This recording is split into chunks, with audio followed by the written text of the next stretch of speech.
Welcome back, gang. Lonny with Gateway Mustang, Gateway Performance Suspension. We are back on our F100 project again, and today we're actually going to start mocking up the rear suspension.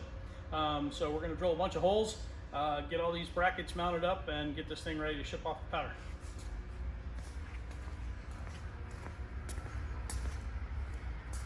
So if you remember from one of our previous episodes, we had a factory crossmember right here in the chassis, and this is where we actually ground out the rivets, these three, and then if you look across there, you see the bottom two. We're gonna drill this hole and this hole out to 1/2 inch.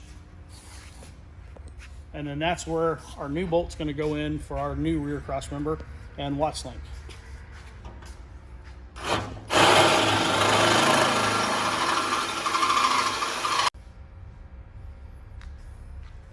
So I'm just going to take this little grinder cut-off wheel and go in here and deburr these from where we drilled them a little bit.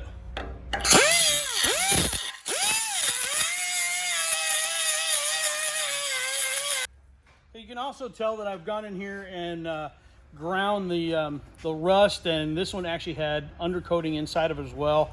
You want to clean all that off so you've got good mating surfaces and you don't have any grime or rust or any crud buildup in there.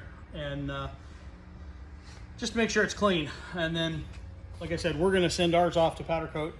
Some guys are gonna paint them. Some of you may just leave them rusty like this, whatever you wanna do, but just good to get all that stuff cleaned up so when we put these parts together, they're gonna fit nice.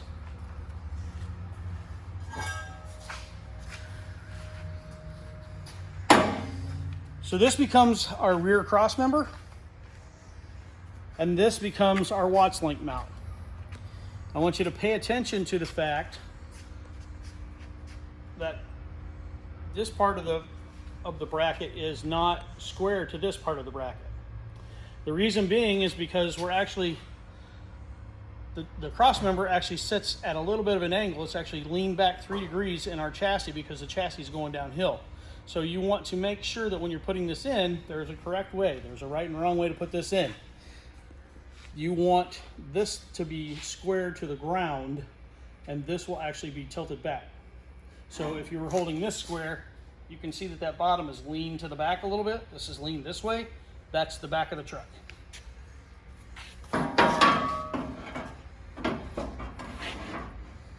So you see how I'm putting that in. You get this in kind of close. It's actually a little bit wider back here at the back, but you want to get that as close as you can. That side goes in. May take a little persuading with a dead blow hammer to get it to fit in there.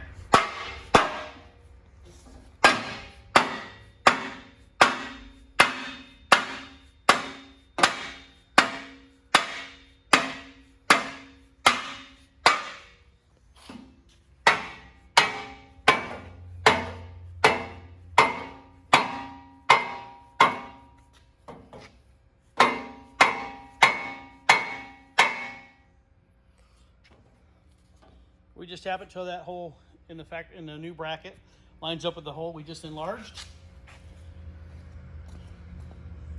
I think we're pretty much good to go there. So now we'll just bolt through this, and then we'll move on to the next piece. Probably going to have a few inconsistencies in this chassis. That bolt dropped right in. I'm just ever so slightly off on this hole. So I'm just going to drill back through both components here and make the whole line up perfect. You can see there was almost no effort there, so it's just barely off.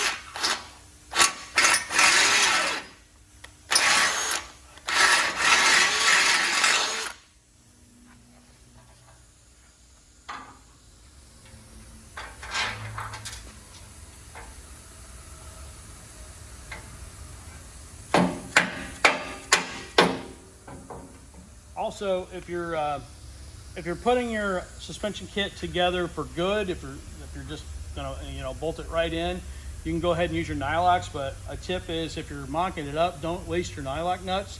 Just grab a handful of standard nuts to bolt everything together. That way you're not burning up your nylox, so they won't do their job like they're supposed to in the end. So we've got that basically bolted in. I'm going to snug that up just a little bit, and then we'll move on to the next step. All right, so I've snugged those 2 bolts up. Our next step is this little corner bracket. This serves 2 purposes. It actually gives us some rigidity on the chassis because if you remember, we had 2 rivets out here that were holding that. So we're basically going to do the same thing with this bracket. But what we're also going to do is we're going to drill this way through this bracket once it's mounted. That's actually going to give us our rear 2 positions for our upper shock mount. So there's really not a lot of figuring, guessing, measuring, or anything like that to this kit. It's pretty self-explanatory. There's really only one measurement that you have to make. So I'm going to get this mounted in here. Goes just like this.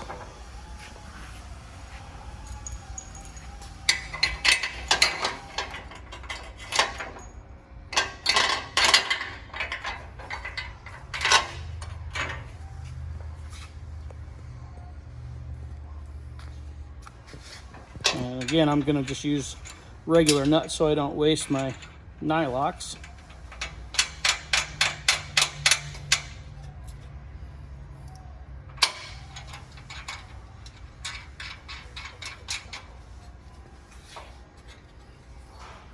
Just like that. Snug that up.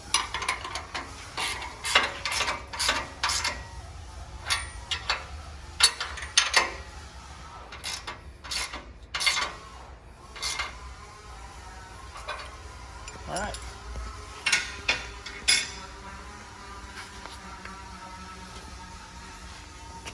Climb in here. And now I just need to drill through these 2 holes.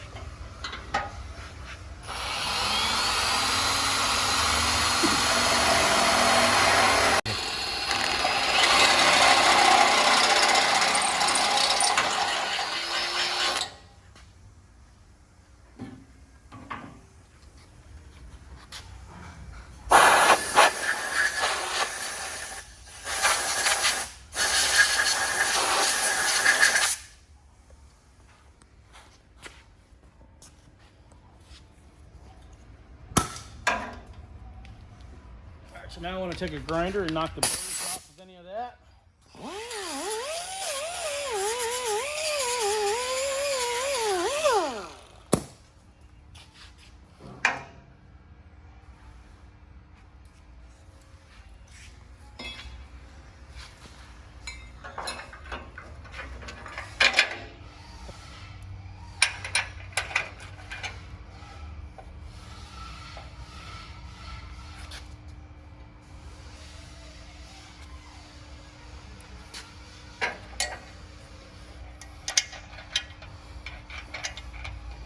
And so like I said, that basically positions our upper shock mount. I can go back through, drill the rest of the holes out, and then get that mounted. So I'm just going to snug this up, and then we'll drill out these other holes.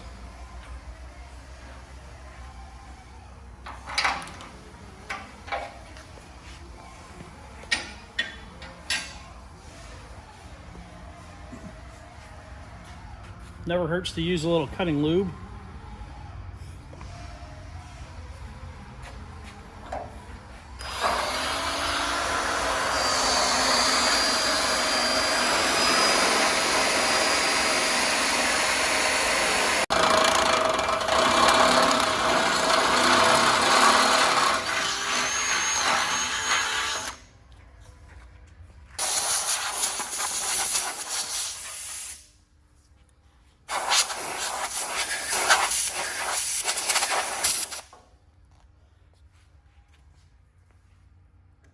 Alright, so that basically takes care of the rear section of the truck, other than our front control arm mount. So like I said, this stuff all ties together, basically sets all the points, so there's really no measuring.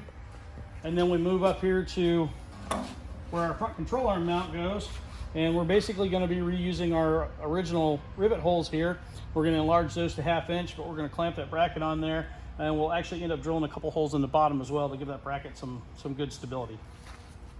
If you look over here, this is where our front leaf spring mount came off of. These 4 holes right here we are using to put our our lower control arm brackets back on. So you're just going to bolt right back through these, and then we're going to end up drilling 2 over here. I've already got my bracket partially installed over here. Just going to go ahead and finish snugging these up. You see I've got it clamped in place on the bottom, and I'm just snugging these up so I can drill the holes up through the bottom.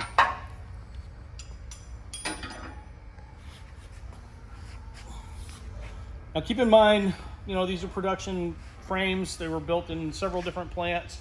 So if the holes don't line up just perfectly, you can always just clamp the thing in place, drill it out a little bit, either way. If you need to take a little bit out of the chassis or a little bit out of the bracket, that's not unheard of, but we try to make them where there's enough slop in there, or enough movement in it to be able to put it in place. But you've got adjustable lower control arms, so if it's off one way or another just a little bit, not a big deal. Plenty of adjustability to take care of that.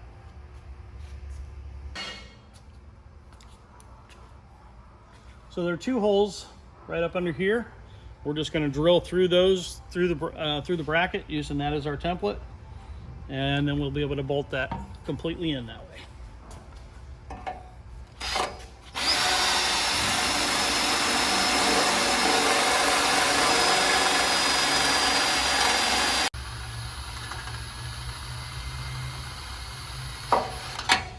All right.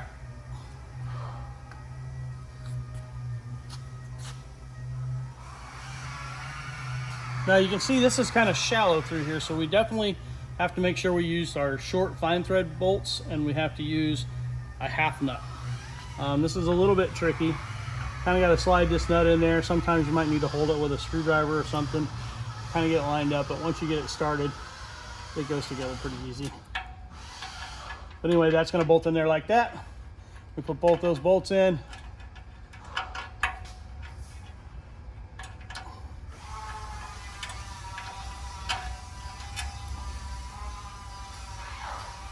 All right, so we're down to the last piece that we have to make any modifications to the chassis is this torque arm cross member.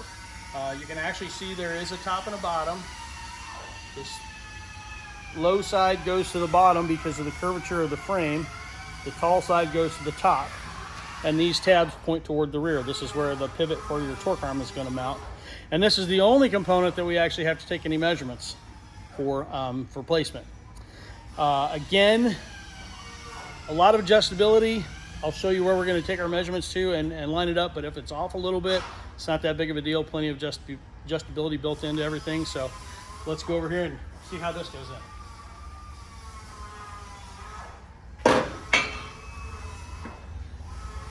Okay, so the first thing we want to do here, you can see I've prepped an area pretty big here, top, bottom, and the sides.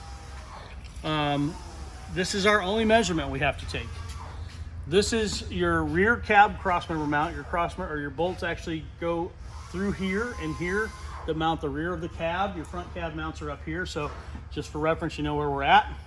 If you look under the frame, there are 2 rivets on either side.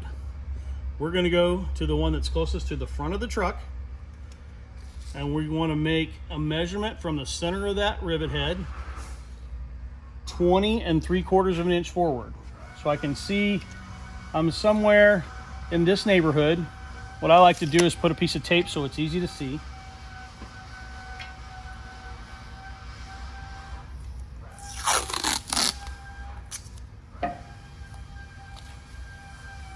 Make it kind of long so we know we're going to get where we need to be.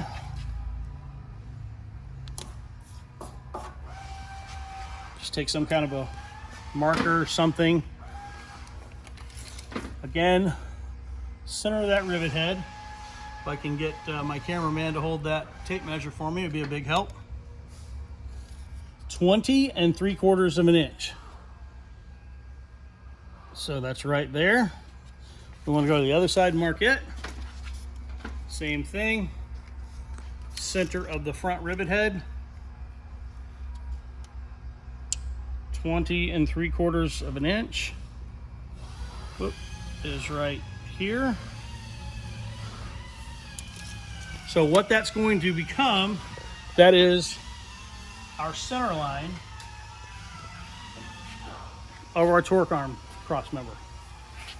Now, the easiest way to put this thing in is to turn it up sideways like this.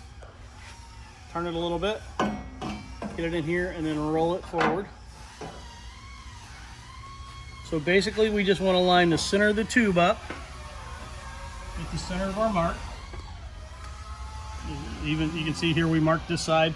If you want to, you can. It's not necessary. Again, if you get it pretty close, that's gonna be sufficient. There, like I said, there's adjustability in everything. So, but what we do want to do is we want to have this basically level to the ground. This piece right here. So these would be perpendicular to the ground. Then we want to clamp the sides here, and then we'll drill through. We got 2 bolt holes on either side. We'll drill through, get that bolted in, and that's all of the fab work you have to do to mount all the bracketry. From here, we're actually going to blow this thing apart, get it all powder coated. Actually, all the pieces that you're seeing that come with the kit are going to be powder coated in your kit. As you get it, it's already powder coated, ready to install. We just happen to have a set here that hasn't gone to powder yet, but it will come gloss black. The entire suspension kit will come to you gloss black. So we're going to drill these, get these mounted up, then we're going to take everything back apart, send our chassis off to powder, and then we'll put it together and then show you how to do all the rear end, the shocks, the torque arm, and all those pieces. But this is the backbone of the kit as to what you have to actually do fabrication wise to get it bolted into your chassis. So I'm going to get some clamps, drill these holes out, show you how that's done. Okay, so as you can see, we've got this clamped in place. We're on our center line, and you'll also notice that the bottom of these plates are basically equally spaced from the chassis on both sides. That's how you know that you've got this setting at the right level. So I'm just going to use a little cutting oil here and start drilling some holes.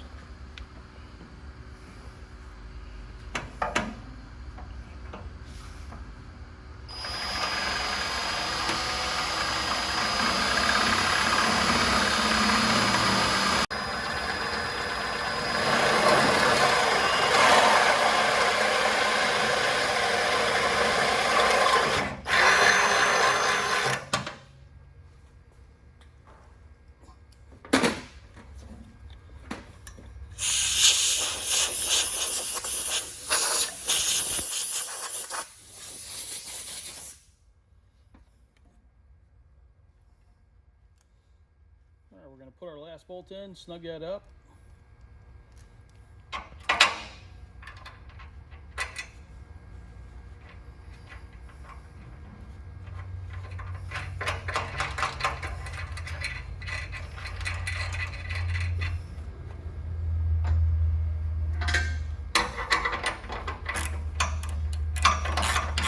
When I'm doing this, I like to, if I'm going to use the tube to use as my template, I like to bolt it as I'm going to keep it locked in place better. The other thing you can do is if you have a set of transfer punches, you can clamp it in, just transfer punch all your holes and move it out of your way and drill your holes that way. The other thing I don't know that I mentioned is the tube is actually sitting on the lower frame rails, on the inside of the lower frame rails. So really all you got to do is make sure that you're level from front to rear with your plates on the sides.